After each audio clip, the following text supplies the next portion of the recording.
Hello friends, কেমন আছো তোমরা সবাই? আজ তোমাদের ব্যাংক সেটআপ নিয়ে কিছু গুরুত্বপূর্ণ তথ্য দেব। তোমরা হয়তো অনেকেই ব্যাংক সেটআপ করে ফেলেছো, কারণ অনেকেই content monetization, star setup, bonus setup এগুলো পেয়ে গেছো। অনেকেই দেখবে তোমাদের টাকা অ্যাকাউন্টে জমে আছে, কিন্তু কিছুতেই সব কিছু ঠিকঠাক করার পরেও তোমাদের টাকা অ্যাকাউন্টে ঢুকছে না।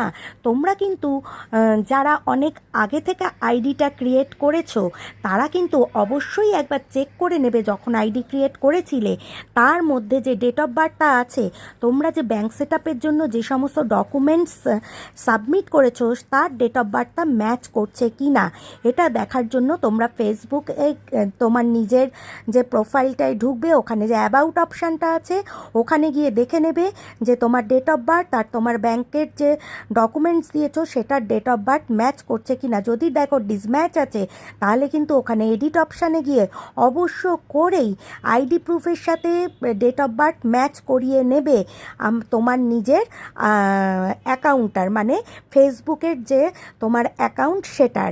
না হলে কিন্তু সব কিছু ঠিকঠাক থাকার পরেও তোমার টাকা কখনোই তোমার ব্যাংক অ্যাকাউন্টে আসবে না। তাহলে চটপট করে আজকে এই কাজটি একবার দেখে নাও যে তোমরা সঠিকভাবে সঠিক জায়গাতে আছো কি না। না হলে কিন্তু তোমরা